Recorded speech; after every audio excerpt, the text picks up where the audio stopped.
नमस्कार. मी विजया डोळे आदिनाथ ज्योतिष चॅनल आपलं सहर्ष स्वागत करत आहे. आपण उपाय म्हणजेच रेमेडीज बघतो आहोत. मागच्या भागामध्ये आपण काही रेमेडीज पाहिल्या. आता या भागामध्ये सुद्धा आपण रेमेडीज बघणार आहोत. आज आपण संतती, विवाह, कोर्ट कचेरी याच्या संदर्भात बघणार आहोतच रेमेडीज. नंतर कुंडलीवरनं म्हणजे आपली जन्मकुंडली जी असते त्याच्यावरनं पण काही रेमेडीज मी तुम्हाला दाखवणार आहे. तेव्हा आपण या भागामध्ये रेमेडीज पूर्णपणे अभ्यासणार आहोत. ते आता आपण बघूयात. आता रेमेडीज म्हणजे अनेक प्रकारचे आहेत हे आपल्याला माहिती आहेत, पण काही रेमेडीज मी आपल्याला याच्यात देणार आहे. सगळ्याच्या सगळ्या देता येणं शक्य नाही, दोन चार मी दिलेले आहे. तेव्हा तुम्ही अवश्य बघावा, त्याचा उपयोग करावा. तेव्हा आपण कागद लावूया. आता कर्जमुक्तीवरच्या काय रेमेडी आहेत ते बघूयात. एक पानकोबी वर्तमानपत्रात गुंडाळा व तो विठ्ठलाच्या मंदिरात ठेवून कर्जमुक्त होण्यासाठी प्रार्थना करावी. असे 8 बुधवार ओळीने करावे. त्याने कर्जमुक्ती होते की तुम्हाला मार्ग सापडतो. रोज कणिक मळताना थोडी बाजूला काढून त्यात साखर टाकावी व त्याचे लहान लहान गोळे करावे व ते गोळे मुंग्यांसाठी झाडाखाली ठेवावेत. म्हणजे कर्जमुक्तीसाठीचे पण काही पुढील मंत्र रोज म्हणा. ओम धनाय नमः, कर्जमुक्त व्हाल. काय म्हणायचं? ओम धनाय नमः हा कर्जमुक्तीचा मंत्र आहे. म्हणजे कर्जमुक्तीसाठीचे आपण सोपे अगदी सरळ सहज करता येण्यासारखेच आहेत. आता कोर्टाचा निकाल लागण्यासाठी अन्नपूर्णा देवीला कुंकुमार्जन करणे शुक्रवारपासून सुरू करावे. आधी संकल्प करून पूजेच्या वेळी अन्नपूर्णा देवीला रोज कुंकुमार्जन 21 वेळा तरी करावे. देवी तशीच ठेवावी.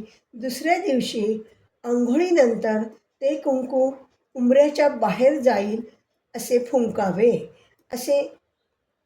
असे केल्याने कोर्टाचा निकाल लागेल तोपर्यंत करावे. कोर्टात यश मिळते. ते काही 21 दिवस करा, 25 दिवस करा, 40 दिवस करा असं नाही. निकाल लागेपर्यंत हे करावं. अन्नपूर्णा देवीला कुंकुमार्जन करायचं, दिवसभर तशीच ठेवायची. दुसऱ्याशी आंघोळ झाली आपली की पुन्हा त्यातलं ते कुंकुमार्जन कागदावर घ्यायचं आणि ते उंबऱ्याच्या आत बाजूला आपण उभं राहायचं आणि उंबऱ्याच्या बाहेर ते फुंकायचं. असं कोर्टाचा निकाल लागोस तर तुम्ही करायचं. कोर्टासाठीचा आता हा दुसरा उपाय. वडवानर स्तोत्र बुधवारी सुरू करा. रोज 11 वेळा म्हणा. नंतर मारुतीचे दर्शन घ्या आणि 11 दिवस करा. निकाल लागेपर्यंत जसे जमेल तसे करत राहा. आता कोर्टासाठी झाला. आता विवाहासाठीची रेमेडी. विवाह योग्य मुलामुलींसाठी. आता हे मुलासाठी आहे. पहिल्यांदा पत्नी मनोरमा देही मनोवृत्तानुसारिणी तारिणी दुर्गा संसार सागरस्य कुलोभ्यद्व तो लांब गेलाय त्याला जोडून द्यायचं. मग विवाह योग्य मुलांसाठी झाला. आता विवाह योग्य मुलींसाठी काय बघा. हे गौरी शंकरार्धांगी याथत्वम शंकरप्रिया तथा माम कल्याणी कांतकांता सुदुर्भामम हा मंत्र मुलींनी रोज म्हणावा. विवाह ज्यांना करायचा आहे त्या मुलींनी हा मंत्र म्हणायचा आहे. आता दुसरा विवाहासाठीचा. 7 लाल गुलाब घेऊन प्रत्येक गुलाबात कापूर ठेवून लक्ष्मीनारायण मंदिरात जाऊन तो कापूर लावावा. लाल 7 गुलाब घ्यायचे, कापूर घ्यायचा आणि लक्ष्मीनारायण मंदिरात जाऊन तो लावायचा. आता पुढचा विवाहयोग्य मुलामुलींनी विवाहास उशीर होत असेल तेव्हा शनिपुष्य नक्षत्राच्या दिवशी एक हळकुंड देवघरात ठेवावे व त्याची पूजा करावी व नंतर ते हळकुंड खिशात ठेवावे. शनिपुष्यामृत आहे त्यावेळी नक्षत्राच्या दिवशी एक हळकुंड देवघरात ठेवायचं, त्याची पूजा करायची आणि नंतर दुसऱ्या दिवशीपासून ते तुम्ही खिशात बाळगायचं. आता पुढचं, शंकराला दूध हळद याचा अभिषेक करा. हा पण एक उपाय आहे. तुम्ही करत राहा. अभिषेक किती 21 वेळा करा, 108 वेळा करा, पण रोज करायचं. पुढचं, वडाचे पान आणा, त्यावर हळदीने स्वस्तिक काढा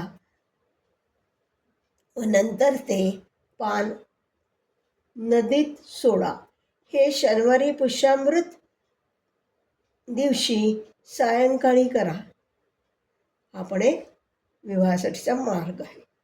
वडाचं पान आणायचं, त्यावर हळदीने स्वस्तिक काढायचं व नंतर ते नदीत सोडून द्यायचं. पण हे कधी करायचं? शनिपुष्यामृताच्या दिवशी. आता पुढचा उपाय, 5 शुक्रवार भगवती देवीला वेणी अर्पण करा. भगवती देवीला 5 शुक्रवारी, दर शुक्रवारी ओळीने 5 घ्यायचे, मात्र वेणी अर्पण करायची. पुढचा उपाय, विवाहाच्या साठीचा हा उपाय, अंघोळीच्या पाण्यात 1 चमचाभर हळद टाकावी व आंघोळ करावी. असे 41 दिवस करा.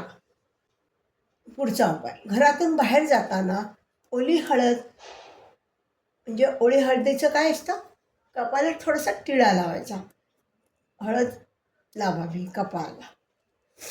हे विवाहासाठीचे आपण 4-5 उपाय पाहिले. आता हरवलेली व्यक्ती परत यावी यासाठी काय करायचं?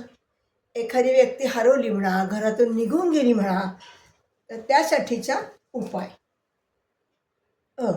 घरातून निघून गेलेल्या व्यक्तीच्या लोकांनी 100 वेळा खालील मंत्र म्हणावा. ओम कार्तिवीर्यार्जुन राजा बाहुसहस्रवान यस्य स्मरण मात्रेण गतम नष्टम च लभ्यते ओम. हा मंत्र हरवलेल्या वस्तूसाठी पण आहे, व्यक्तीसाठी आणि वस्तूसाठी, दोन्हीसाठी हा मंत्र आहे.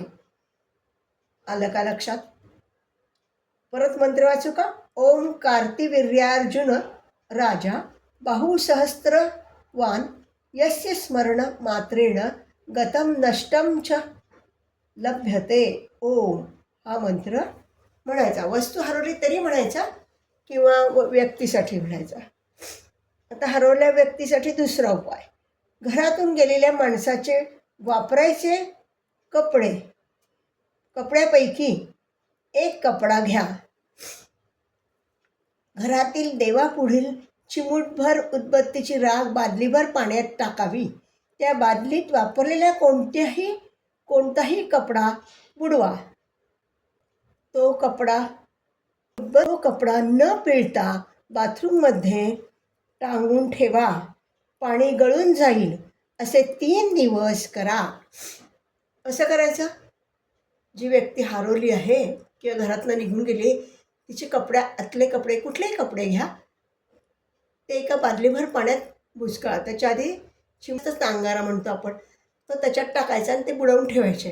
बुडवून झाले की ते वाळत घालायचे, पण न पिळता वाळत घालायचे. असे 3 दिवस करा. म्हणजे हरवलेली व्यक्ती परत येईल. आता पुढचा, शेंडी आपल्याकडे करून देवासमोर नारळ ठेवा. त्याला हळद कुंकू फुले वाहा व कुलदेवतेचे स्मरण करून घर सोडून गेलेली व्यक्ती घरी सुखरूप परत यावी अशी प्रार्थना करावी. हा पण एक उपाय आहे. आता पुढचा उपाय, संततीसाठीची रेमेडी. पहिलं, खालील मंत्र 108 वेळा जपा. संतान गोपाल हा मंत्र. नंतर हा संतान गोपाल हा एक मंत्रच आहे, तो 108 वेळा रोज म्हणा. दुसरा, बेलाच्या झाडाला तुपाचा दिवा लावा. व शिवचालिसा पठण करा, याने संतती प्राप्त होते. बेलाच्या झाडाखाली तुपाचा दिवा लावायचा आणि मग शिवचालिसा पठण करायचं, ह्याने संतती प्राप्त होते. पुढचा उपाय, गणेशाची आराधना करा. त्याच्या पुढचा, गाईला चारा घाला. खूप सोपे सोपे उपाय दिलेत. पुढचा, गुरु संततीकारक ग्रह आहे, त्याचा बीजमंत्र म्हणा 108 वेळा. बीजमंत्र हे पंचांगात दिले आहेत. गुरु हा संततीचा कारक ग्रह आहे, हो की, त्याचा 108 वेळा मंत्र म्हणा. आता हे संततीचे काही उपाय दिले. आता मंदबुद्धीच्या मुलांसाठी हा मंत्र आहे. मंदबुद्धीच्या मुलांमध्ये सुधारणा होण्यासाठी मंत्र म्हणजे रेमेडी आहे. काही मुलांमध्ये ग्रहदोषाने अथवा घराण्यातील दोषाने बुद्धीची वाढ होत नाही, त्यासाठी उपाय आता किंवा रेमेडी, सलग 3 बुधवार व 3 रविवार एका डिशमध्ये पेटवलेला कापूर घेऊन मुलाच्या समोरून 3 वेळा, उजवीकडून 3 वेळा, डावीकडून 3 वेळा खालील मंत्र म्हणा. डिश डोक्यापासून खाली उतरवा, डोक्यापासून पायापर्यंत घ्यायचे. मंत्र काय? ओम धिन्मस्ते बुद्धिमते वीरमते स्वाहा ओम. मंत्र बघा, ओम धिन्मते बुद्धिमते वीरमते स्वाहा. हा मंत्र रोज म्हणा. रोज म्हणजे बुधवार रविवारला. 3 बुधवार सलग आणि 3 रविवार सलग करायचा हा उपाय. आता पुढचा दुसरा उपाय, मूल जेवू लागले की काही दिवस पिंपळाच्या पानावर गरम भात ठेवून तो त्या मुलाला खाऊ घाला. त्याने सुद्धा त्याच्या बुद्धीत फरक पडतो. पुढचा, घर खरेदीसाठीचा उपाय. आता घराचा प्रश्न असतोच अनेक जणांना की घर आमचं होत नाही, काय करायचं. त्याच्यासाठी 1-2 उपाय बघूयात. अथर्वशीर्ष रोज 100 वेळा संकल्प करून 10 दिवसात 1000 पूर्ण करावेत. मंगळवारी सुरू करावे. गणेशाचे दर्शन घ्यावे. दुसरा उपाय, गणेशाच्या 21 संकष्ट्या कराव्यात. घरासाठी संकल्प करा. संकल्प करून तुम्ही काही केलं ना तर त्याला यश येतं, नुसतं नाही करायचं. पुढचा, घरासाठी कर्ज मिळावे म्हणून दर मंगळवारी 1 वाटी मसूर डाळ व 100 ग्रॅम गूळ गाईला खायला घाला. शक्यतो लाल गाईला खायला घालायचं, म्हणजे तुमचं काम होतं. जर तुम्हाला कर्ज घरासाठी मिळत नसेल तेव्हा हा उपाय. आता घर विक्रीसाठी, घर विकायचे सुद्धा प्रश्न असतात. त्याच्यासाठी घरात दोष असल्यास सलग 3 ते 5 शनिवार उपाय करा. एक कोरफडमध्ये कापा, मध्यभागी कोरफड कापा. सायंकाळी मोठ्या कागदावरती ठेवा. त्यावर हळद कुंकू व्हा. वास्तुपुरुषाला संबोधून आपल्या घराबाबतची चिंता बोलून ती योग्य किमतीत विकली जावी अशी प्रार्थना करा. काय प्रार्थना करायची? की आमचं घर योग्य किमतीत विकली जावी असं वास्तुपुरुषाला तुम्ही म्हणायचं. मंत्र म्हणा. 1. ओम चैतन्य वास्तुपुरुषाय नमः. हा मंत्र 3 वेळा म्हणायचा. आणि दुसरा मंत्र ओम चैतन्य व स्थलपुरुषाय नमः. हा पण 3 वेळा म्हणायचा. व रात्रभर ती कोरफड तशीच ठेवा. रविवारी ती उचलून कचरा कुंडीत टाका. येते का लक्षात? 3 ते 5 शनिवार आपल्याला हा उपाय करायचा आहे. एक कोरफड आणायची, मध्यभागी ती कापायची आणि कागदावर एका मध्यभागी घराच्या ठेवायची. त्याला हळद कुंकू व्हायचं आणि बोलायचं. काय बोलायचं? तुमचं घर विक्रीला यावर योग्य किंमत मिळावी. आणि त्यासाठीचे तुम्हाला मंत्र दिलेत. ओम चैतन्य वास्तुपुरुषाय नमः आणि ओम चैतन्य स्थलपुरुषाय नमः. आपल्या घराचा पत्ता पण सांगा, म्हणजे कुठलं घर विकायचं आहे तेही कळेल. आणि मग शनिवारी हे केलं की रविवारी दुसऱ्या दिवशी रात्रभर तशीच ठेवायची कोरफड. आणि रविवारी काय करायचं? ती कचरा कुंडीत नेऊन टाकून द्यायची. आता पुढचा प्रश्न, कुंडलीनुसार आता उपाय. आता हे मी इतर उपाय तुम्हाला सांगितले. आता कुंडलीवरनं सुद्धा आपण उपाय बघू शकतो. तुम्हाला हे माहीत आहे की पहिल्या भावापासून तर 12व्या भावापर्यंत आपण 12 भाव आहेत, त्याच्यानुसार सुद्धा आपण काय करू शकतो, रेमेडीज करू शकतो, उपाय करू शकतो. हां, आता ते बघूयात. जातकाची जी महादशा व अंतर्दशा असेल त्यानुसार ग्रहांच्या बीजमंत्राचा जप करा. रोज 108 वेळा करावा. हा सगळ्यात बेस्ट उपाय. काही केलं नाही तुम्ही तर तुम्हाला तुमची महादशा माहीत आहे. कोणती महादशा आहे? समजा रवीची आहे, समजा चंद्राची आहे. जी महादशा आहे त्याचा बीजमंत्र रोज 108 वेळा म्हणायचा. आणि अंतर्दशेचा जी कोणती, समजा रवीच्या महादशेत चंद्राची अंतर्दशा, मग चंद्राचा पण बीजमंत्र 108 वेळा म्हणायचा. असं रोज तुमची महादशा संपोसता म्हणायचं. आणि अंतर्दशा बदलत राहते. चंद्राची अंतर्दशा संपून मंगळाची जेव्हा सुरू होईल तेव्हा मग काय करायचं, मंगळाची बीजमंत्र मंगळाचा 108 वेळा म्हणायचा, मग चंद्राचा नाही म्हणायचा. हे लक्षात आलं का? महादशा आता समजा रवीची महादशा किती वर्ष असते? 6 वर्ष असते. मग त्याचा बीजमंत्र तुम्ही जेव्हा सुरू होईल महादशा तेव्हा सुरू करायचा. रोज बीजमंत्र 108 वेळा म्हणायचा. आणि जी अंतर्दशा चालू असेल तसा बीजमंत्र म्हणायचा. मात्र ती अंतर्दशा संपली की पुढच्या अंतर्दशेचा काय बीजमंत्र म्हणायला लागायचा. मग ती संपली की पुढच्या अंतर्दशेचा बीजमंत्र म्हणायचा. येतंय का लक्षात? हां, ग्रहांचा बीजमंत्राचा जप रोज 108 वेळा करावा. अंतर्दशा बदलली की जी अंतर्दशा चालू झाली तिचा बीजमंत्र म्हणावा. उदाहरणार्थ रवी महादशा व चंद्र अंतर्दशा, यात रवीची महादशा 6 वर्ष, खालील बीजमंत्र जपावा. ओम व्रीम व्रोम ओम सूर्याय नमः. हा रवीचा बीजमंत्र झाला. आणि चंद्राचा बीजमंत्र काय? ओम ऐं क्लीं सोमाय नमः. हा सगळ्याचे बीजमंत्र पंचांगात दिलेले आहेत. आलं का लक्षात? हा सगळ्यात बेस्ट उपाय आहे. महादशा त्याचा बीजमंत्र, अंतर्दशा त्याचा बीजमंत्र रोज 108 वेळा महादशा अंतर्दशा संपोस्तर म्हणायचा. अंतर्दशा बदलली की जी अंतर्दशा त्याचा बीजमंत्र शोधायचा, तो म्हणायचा. येते का लक्षात? हां, इच्छापूर्तीसाठी. आता इच्छापूर्ती, तुमच्या काय इच्छा असल्या त्या पूर्ततेसाठी काय करायचं? तर इच्छापूर्तीचं स्थान कुठलं आहे? आपलं लाभस्थान आहे, 11वं स्थान आहे, हे स्थान आहे. हां, लाभात जी राशी असेल त्या राशीचा स्वामी ग्रह ज्या देवतेशी संबंधित असेल त्याची उपासना करावी. उदाहरणार्थ लाभात शुक्राची रास आहे. शुक्राच्या राशी कोणत्या? 2, दुसरी आणि 7वी. दुसरी म्हणजे वृषभ, 7वी म्हणजे तूळ. यापैकी रास जर लाभस्थानात आली तर लक्ष्मीच्या उपासनाने करावे. म्हणजे लाभस्थानात जी रास आहे त्या राशीचं देवता शोधायची. आधी ग्रह शोधायचा. ग्रह कोणत्या देवतेचा कार्यशे ते बघायचं आणि त्यानुसार काय करायचे? उपासना करायची.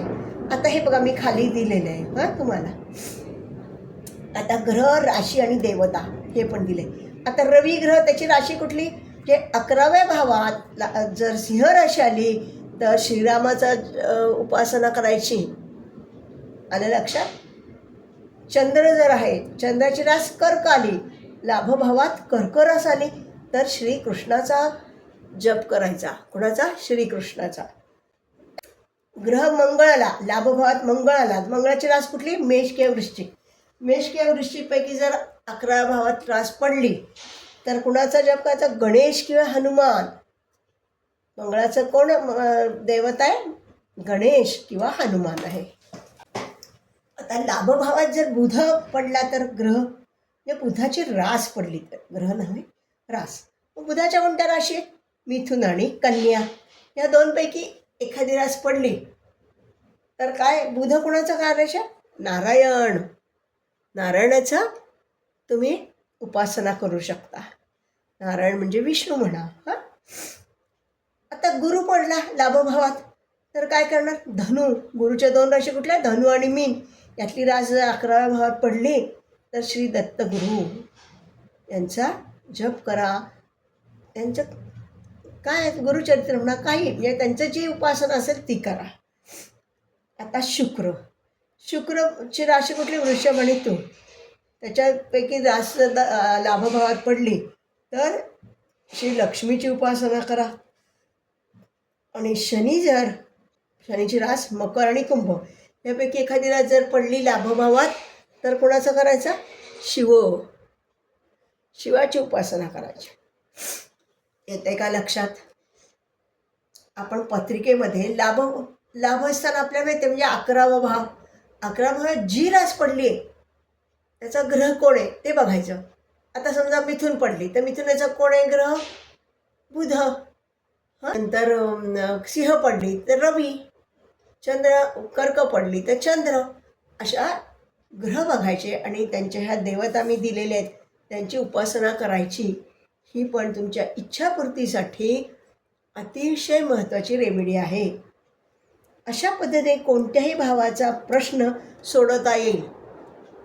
हा मी लाभभावाचा इच्छापूर्तीचा प्रश्न तुम्हाला सोडवून दाखवला.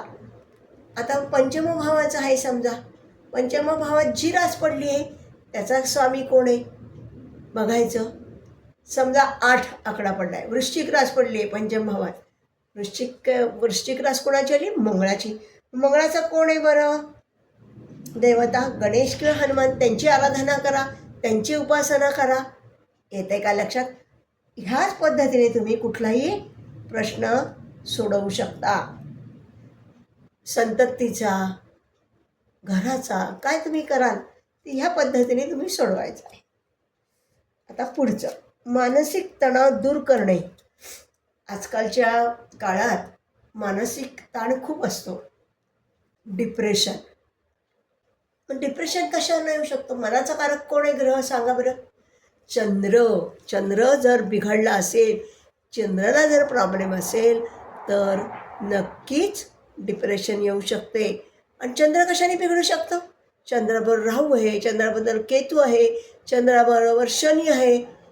हे ग्रह जर चंद्राबरोबर असतील तर नक्कीच तुमचा चंद्र बिघडतो आणि मानसिकतेचे सगळे प्रश्न सुरू होतात. डिप्रेशन म्हणा, मानसिक ताण म्हणा. आता बघूया मानसिक तणाव दूर करणे. आता चंद्र हा मनाचा कारक, तो दूषित असला तर डिप्रेशन येऊ शकते. चंद्र हा राहू किंवा केतू दूषित होतो. कुंडलीत कुठेही चंद्राबरोबर हे दोन्हीपैकी एक ग्रह असेल तर तो पीडाकारक असतो. आता ह्याच्यासाठीची रेमेडी काय? हे राहू केतू जर चंद्राबरोबर असतील तर नक्कीच बिघडलेला असतो.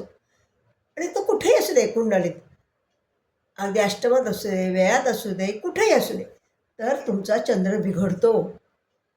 शनी असला तरी बिघडतो बरं का. तर मग आता काय करावं बरं? त्याला काय रेमेडी आहे? तर पहिली रेमेडी, दूध व तांदूळ दान करा. चंद्र हा पांढऱ्या वस्तू दाखवतो ना, हे आपण पाहिलेलं आहे. मग पांढऱ्या वस्तूंचं दान करा, हे लक्षात घ्या. दुसरी रेमेडी, रोज कच्चे दूध टाकून त्या पाण्याने आंघोळ करा. कच्चे दूध म्हणजे काय? न तापवता. दूध आपण पिशवी फोडली दुधाची, पातेल्यात काढलं की ते कच्चं दूध होतं आणि तापवल्यावर ते कच्चं राहत नाही. तर त्यातलं थोडं दूध टाकायचं आंघोळीच्या पाण्यात आणि त्याची आंघोळ करावी त्याने. चंद्र शनी एकत्र असता सतत मानसिक पीडा असते. जसं चंद्र राहू चंद्र केतू तसं चंद्र शनी सुद्धा तुम्हाला पीडा देतो. तसेच राहू आणि बुध एकत्र असता हा पण आत्महत्येचा प्रवृत्त करणारा योग आहे. बुध हा बुद्धीचा कारक आहे, ओके नाही? मग तोच जर बिघडला राहू बरोबर असेल, राहू हा सगळ्यात कुठल्याही ग्रहाला बिघडतो. त्याच्याबरोबर असलं तर युतीत असेल, त्याच्याबरोबर असेल तर तो बिघडतो. राहू बुध एकत्र असता हा आत्महत्येला प्रवृत्त करणारा योग आहे बरं का. आता बुध राहू एकत्र असतील तर रेमेडी काय? तर बघा, स्टीलची अंगठी डाव्या हातातील करंगडीत घाला. पण ती कशी पाहिजे? सलग पाहिजे. तोडून म्हणजे 2 विभागात केले, 3 याच्यात केले असं नाही. सलग अंगठी स्टीलची डाव्या हातात घाला. बुधाचं बोट कुठलं? करंगडी, हो की नाही? करंगडीत घाला. नंतर स्मशानातील आता दुसरा उपाय, बुध राहू असल्यावर स्मशानातील बोरचे पाणी काचेच्या बाटलीत घरात ठेवावं. आलं का लक्षात? स्मशानात जे बोरचं पाणी असतं की नाही, बोरवेल, त्याचं पाणी काचेच्या बाटलीत किंवा काचेच्या बरणीत घ्यायचं आणि ते आपल्या घरात ठेवायचं. त्याने सुद्धा बुध राहू ठीक होतो. राहू रवी एकत्र असता पैसा भरपूर देतो, पण तो त्याचा हिशोब पण करतो. ते आज त्यांनी भरपूर दिले पैसा, पण नंतर तो तुम्हाला खाली आणायला कमी करत नाही. तेव्हा ईश्वराला भिवून राहणे अतिशय आवश्यक आहे. राहूची ऊर्जा ही नेहमी बाहेरील बाजूला येते. म्हणजे राहू हा त्याची ऊर्जा बाहेरच्या बाजूला टाकतो. म्हणजे समजा राहू खूप चांगला आहे, मग तो ऊर्जा टाकताना कशी टाकेल? बाहेर टाकेल. बाहेर टाकेल म्हणजे काय? आध्यात्मिक दृष्टीने तो चांगला आहे असं म्हणलं तर काय करेल? मंत्र जप अशा टाईपचं तो देवाला प्रदक्षिणा घालणं, हे अशा तो गोष्टी करायला लावेल. पण केतू मात्र त्याच्या विरुद्ध आहे. केतू आतल्या बाजूला ओढतो. म्हणजे आतल्या बाजूला तो चांगला आहे केतू, तर तो आतल्या बाजूला ओढतो म्हणजे काय? तो ध्यानधारणा करायला लावेल. येते का लक्षात? म्हणजे त्या प्रक्रियेत सुद्धा तो बदल असतात दोघा राहू केतूमध्ये. म्हणजे उपासना करताना बाहेरील बाजूस नेतो. म्हणजे उपासना करताना देवाला प्रदक्षिणा घालणे त्याविरुद्ध केतू आहे. केतूची ऊर्जा आतल्या बाजूस वळवतो. म्हणजे केतू उपासना करताना तो ध्यानधारणा करेल. दोघांच्यातला फरक लक्षात आला ना? धन, आता पुढचा धनस्थान संबंधित कुंडलीनुसार रेमेडी. धनस्थानाचा सप ज्या भावात असेल, बघा धनस्थानाची एक रेमेडी सांगितली कुंडलीनुसार. धनस्थानाच्या भावात किंवा त्याचा सप, धनस्थानाचा सप ज्या भावात असेल त्या नात्याशी संबंध चांगले ठेवावेत, ही एक रेमेडी आहे. ते धनस्थानचा सप समजा मंगळ आहे आणि तो मंगळ चतुर्थात बसला आहे. मग आता काय? चतुर्थ स्थान कोणाचं आहे बरं? आईचं आहे. मग त्या व्यक्तीशी त्या जातकाने आपल्या आईशी संबंध चांगले ठेवावेत, तर तुम्हाला धनार्जन चांगले होईल. आता नातेसुद्धा आपण मागे पाहिलेलीच आहेत की कुठलं नातं? पहिलं स्थान स्वतःचं, दुसरं स्थान कुणाचं बरं? कुटुंबाचं, तिसरं लहान भावंडांचं, चौथं आईचं, पाचवं संततीचं, सहावं कोणाचं? नोकर वर्ग किंवा मामा मावशी यांचं, सातवं आपल्या जोडीदाराचं किंवा व्यवसायातला जो पार्टनर असेल त्याचं. हे सगळं आपण पाहिलं आहे. त्यानुसार आपल्याला त्याची काय केलं पाहिजे? रेमेडी केली पाहिजे. ते नात्याशीच तुम्हाला संबंध सुधारायचे. त्या नाताशी तुम्ही कधीच वाईट वागू नका. तुम्हाला पैशात फरकच पडेल. आता कुठलं नातं काय कुणाचं? पहिल्या भावानं कुठलं नातं, दुसऱ्या भावानं, असे 12 भाव आपण मी तुम्हाला दिले की ज्या भावात तुमचा सप पडलेला आहे, धनस्थानचा सप. धनस्थानानं आपण काय बघतो? धनाची परिस्थिती बघतो, सांपत्तिक परिस्थिती बघतो. त्या नात्याशी तुम्ही संबंध अतिशय चांगले ठेवा. तुमच्या सांपत्तिक स्थितीत खूप बदल पडेल. आता नाते मी दाखवले. पहिल्या भावापासून 12 भाव तुम्हाला लिहिलेत आणि त्यांचं नातं कुठलं ते सांगितलं. आता पहिला भाव स्वतःचा, दुसरा भाव कुटुंबाचा. धनस्थानाचा सप धनातच असेल तर सगळ्या कुटुंबाशी तुम्ही जपलं पाहिजे. त्या कुटुंबाची चांगलं राहिलं पाहिजे, संबंध ठेवले चांगले पाहिजे. तिसरा भाव लहान भावंडांशी, चौथा भाव आईशी, पाचवा मोठी संतती, सहावा भाव मामा मावशी आणि नोकर, सातवा भाव पार्टनर आणि म्हणजे विवाहाचा पार्टनर किंवा धंद्याचा पार्टनर, आठवा भाव सासूरवाडी. बरं का? आपलं कसं व्यक्तीचं धनस्थान कसं?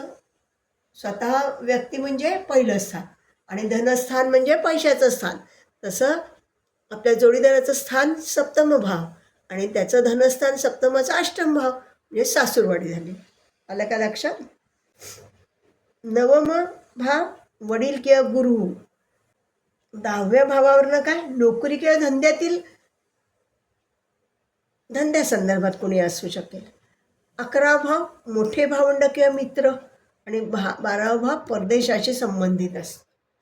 म्हणजे मी तुम्हाला नुसतीच रेमेडी दिली नाही आहे की धनस्थानाचा स ज्याही भावात पडला असेल त्या भावाशी आपण धनस्थानाच्या रेमेडी बघितल्या आहेत, पण ही एक रेमेडी मी आणखीन दिली आहे तुम्हाला. त्या भावाचं जे नातं असेल त्याच्याशी तुम्ही संबंध चांगले ठेवा, आपोआप सांपत्तिक परिस्थिती तुमची सुधारेल. ओके. आपण लहान मोठे उपाय रेमेडीज बघितल्या.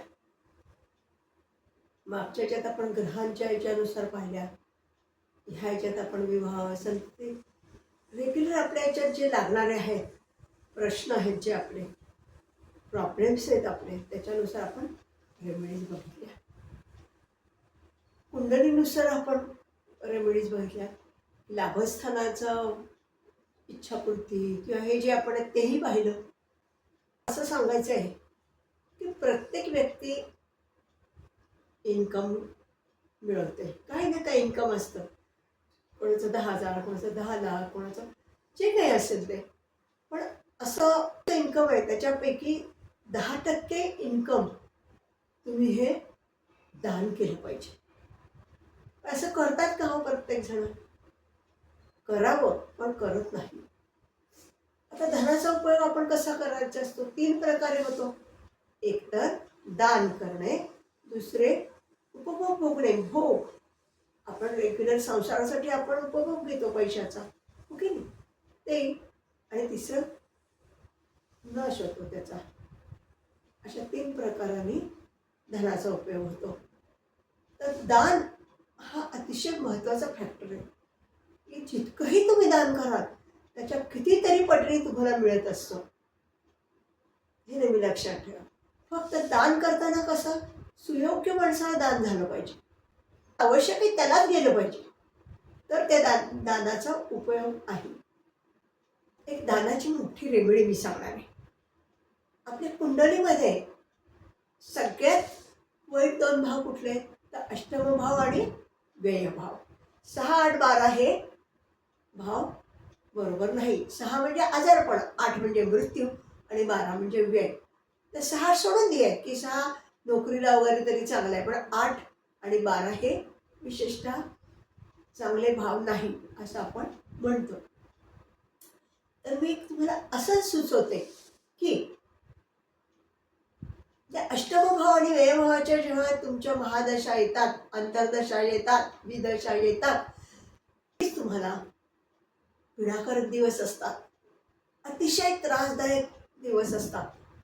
तेव्हा मी तुम्हाला छान रेमेडी सुचवते की प्रत्येकाच्या कुंडलीतले जेव्हा महादशा अंतर्दशा ह्या अष्टम आणि व्ययभावाच्या कार्याश असतील तेव्हा त्यांनी 8व्या भावाच्या राशीचं किंवा त्यात जो ग्रह असेल त्याचं दान करा.